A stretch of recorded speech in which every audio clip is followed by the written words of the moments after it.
Salut les rétrofans. Aujourd'hui, la petite vidéo porte sur la cote des cartes Dragon Ball. Alors je vais vous décevoir de suite, il n'y a pas de cote pour les cartes. Donc si vous avez 12 ans et ou que vous êtes un rageux, vous pouvez dislike direct la vidéo et retourner vous branler. Par contre, si vous êtes quelqu'un d'intelligent et que les cartes vous intéressent, vous devriez vraiment rester pour regarder cette vidéo jusqu'au bout. Car à défaut de vous donner une cote ou une espèce de formule magique pour connaître la valeur des cartes, cette vidéo a pour vocation de vous aider à acheter et à vendre plus intelligemment. Première partie, le concept de rareté. Alors ça a l'air évident comme ça, mais une carte rare, c'est une carte qu'on voit pas souvent. Existent donc toutes les cartes produites en millions d'exemplaires. Pour simplifier, je classe la rareté des cartes en 3 types. Les cartes de base, donc c'est toutes les cartes produites et vendues en masse. Donc Ondan, Super Battle, etc. Et oui, les Super Battle sont des cartes de base. Et même concept pour les cartes françaises, donc vendues en bureau de tabac, pareil, en millions d'exemplaires. Donc les Panini, le Grand Combat et tout ça, il y en avait des masses. Ensuite, les cartes difficiles à trouver. Donc ça, c'est des cartes qui ont été produites et distribuées en plus petit nombre. Donc dedans, je mettrai tout ce qui est cartes promo et tout ce qui est cartes qui étaient dispo dans des packs par exemple. Ou dans des events. Donc je peux citer les Candy, les Dragon Power, les Original Holo, etc. Et enfin, les cartes rares. Donc ce que moi j'appelle cartes rares, c'est des cartes à tirage limité, donc qui étaient souvent à gagner lors de concours, d'événements ou de tirage au sort par exemple. Vous remarquerez que je n'utilise pas 150 déclinaisons du mot rare. Super rare, méga rare, giga rare. Donc soit un truc il est rare, soit il est pas, point barre. Ça rend les choses beaucoup plus simples. En deuxième partie, donc, les facteurs de valorisation. Ouh là là, mais qu'est-ce qu'il me dit lui? Oui, en fait, c'est pas compliqué, c'est assez évident même. Outre la rareté physique dont je vais vous parler, donc c'est-à-dire que le tirage d'une carte, il y a aussi d'autres facteurs qui entrent en jeu dans l'estimation d'une carte, évidemment. Donc déjà, l'opposition prisme-reg, donc ça va comprendre prismique régular, donc carte normale qui brille pas. Faut comprendre que la répartition d'une prisme, selon la collecte évidemment, elle se situe entre 1 pour 10 et 1 pour 20. Donc ça voulait dire à l'époque par exemple en vending machine, que vous achetiez 20 cartes et que vous aviez donc une chance sur ces 20 d'avoir une prisme. Et donc 19 chances sur 20 d'avoir une carte reg. Donc en toute logique, les prismes sont plus recherchées que les cartes normales. D'ailleurs, vous trouverez le ratio prisme-reg sur mon site pour toutes les collections. L'opposition pilled-unpilled. Certaines cartes sont décollables. Donc il y a des doubles prismes, des max, etc. On peut imaginer que sur le volume de cartes produites, la plupart des cartes ont été décollées par leurs utilisateurs. Donc, en toute logique, il y a plus de cartes décollées sur le marché que de cartes pas encore décollées, donc des unpilled. Ce qui rend les cartes non décollées, donc un peu plus difficiles à trouver que les cartes décollées, logique. Ensuite, le concept de première-dernière part contre les autres parts. À l'intérieur d'une même collection, de façon générale, les parts les plus anciennes, donc particulièrement la première part, ont été produites en plus petit volume que les parts suivantes. C'est un peu ce que j'appelle l'effet part test. Ce plus faible tirage est aussi valable très souvent pour la dernière part d'une collecte. En gros, voilà, c'est la fin de la série, il y a un peu moins d'intérêt du public et donc du coup il faut moins de tirages. Alors je profite que je parle des anciennes parts pour vous repréciser encore une fois que non, si vous voyez une carte Dragon Ball Z avec un super guerrier de 89, c'est pas possible. Il faut que vous compreniez que 89 c'est le début de Dragon Ball Z à la télé. La majorité du temps, quand vous verrez 89 sur un objet ou une carte, c'est la date du copyright. Et enfin, je vais vous parler de l'état, qui est plus en soi un facteur de dévalorisation que de valorisation d'ailleurs. En effet, si votre carte est abîmée ne serait-ce que partiellement, donc un coin corné, 2 coins cornés, 3 coins cornés, et je vous parle même pas d'une carte pliée, qui pour moi vaut plus rien, évidemment, la valeur de la carte est modifiée par l'état. Ce facteur état est très souvent oublié par les vendeurs qui vous vendent plein pot des cartes avec des dommages ou complètement fumées.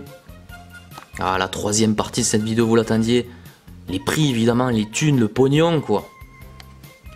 Bon, maintenant que vous avez compris à peu près le concept de base, donc pour évaluer la rareté et la valeur d'une carte, Donc combien acheter, vendre, tout ça? Comment on fait avec l'argent?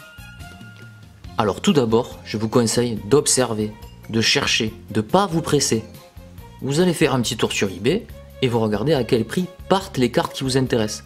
Alors attention, hein, j'ai bien dit à combien elles partent, pas à combien elles sont mises en vente. C'est pas pareil. Hein. Je peux très bien mettre une règle à 100 €, c'est pas pour ça que je vais la vendre. Hein. D'accord? Donc attention aussi aux fausses enchères. Et oui, certains vendeurs peu scrupuleux utilisent des faux comptes pour simuler des ventes. Donc quand une vente est terminée, regardez bien le profil des enchérisseurs. Si vous voyez une liste de profils à faible évaluation comme ça pue un petit peu quand même. Mais certains me diront, mais ça sert à quoi ça, puisque le gars de toute façon il la vend pas. Oui en effet il la vend pas, il se la rachète tout seul. Mais l'idée c'est qu'il fait croire, du coup à tout le monde, qu'une carte vaut tant. Et du coup il espère que le prochain qui en achètera une, l'achètera à ce prix là. Alors si vous êtes dans le milieu des cartes, pour faire de l'argent ou investir, comme j'entends souvent, vous êtes un gros con. Une collection, avant tout, c'est pour se faire plaisir, quoi. Si vous faites partie de ces personnes qui parlent d'argent à chaque fois que vous achetez une carte, vous avez rien compris à l'histoire, quoi. Le but, c'est pas se faire mousser en disant « j'ai acheté 5 kg de cartes », c'est débile. Vous n'êtes pas un collectionneur, vous êtes juste un kéké. Si par contre, vous faites partie de la seconde catégorie, c'est-à-dire que vous êtes un passionné, que vous aimez les cartes, que vous aimez collectionner, que vous aimez partager avec les gens, je vous conseille de fuir les premières personnes que je viens de citer. Elles sont nocives pour vous, elles vous apporteront rien, et surtout elles tenteront de vous arnaquer en vous sortant du rare, du super rare introuvable à toutes les sauces pour vendre leur cam pourri. Plus que de l'argent, une collection c'est une passion que je vous invite à partager avec les autres. C'est toujours plus sympa d'échanger avec quelqu'un, de vous faire des petits prix entre vous, que d'essayer de niquer l'autre pour gratter quelques euros. Et voilà, j'arrive à la conclusion de cette vidéo. Donc pour résumer, en tant qu'acheteur, prenez votre temps. Ne soyez pas pressé de finir un set à tout prix, c'est le meilleur moyen de vous faire niquer. En tant que vendeur, arrêtez de croire que vous avez de l'or en barre dans les mains, tout ça parce que vos cartes datent des années 90. Dans 90% des cas, vous avez des cartes de base qui valent pas grand chose, et en plus, souvent en état fumé.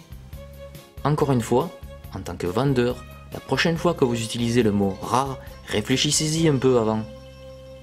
Et réfléchissez au fait qu'une carte abîmée vaut moins qu'une carte en bon état. Contrairement à certains qui débarquent dans le milieu de la collection en même temps que Dragon Ball Super, j'étudie les modes de distribution, je m'intéresse au sujet, et ça depuis les années 90. J'ai fait cette vidéo pour partager avec vous mon expérience en tant que collectionneur. Évidemment, c'est difficile de sortir des règles absolues, et les petits trolls de service trouveront toujours à redire. Mais j'ai essayé dans cette vidéo de vous donner les grandes lignes qui vous permettront, si vous débutez, d'y voir un peu plus clair.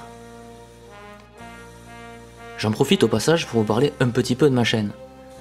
Moi je tente au max de montrer des choses inédites, de vous expliquer donc plein de choses sur les modes de distribution, sur la fabrication, etc. J'en suis presque à 300 vidéos sur la chaîne. En dehors de ça, je passe beaucoup de temps sur mon site. Vous êtes nombreux à me poser des questions en tout genre sur Facebook, et j'essaie d'y répondre assez rapidement. Mais je trouve ça assez décevant le peu d'intérêt que manifestent les gens. Voilà. Là où certains youtubeurs déjà blindés, ou soi-disant blindés, vont vous monter des Tipeee ou autre genre de financement à la con, moi je vous demande rien. Alors que mon site, lui par contre, en hébergement, il coûte de l'argent, vous savez. Donc essayez d'être moins radin avec les likes, et les commentaires non plus, ça vous coûte rien. Je vous invite donc à partager mes vidéos, à venir participer sur ma page Facebook. Bref, montrez-moi que vous êtes des vrais passionnés et pas des gens juste là pour l'argent. Allez, portez-vous bien et collectionnez intelligemment. Et surtout, à bientôt pour de nouvelles aventures de cartes et de produits dérivés Dragon Ball Z. Oui, j'allais oublier de préciser, cette vidéo donc portait sur les véritables cartes officielles Dragon Ball. Si vos cartes sont fausses, elles valent 0. Pour savoir si vos cartes sont vraies ou fausses, ça c'est une autre vidéo, regardez ici.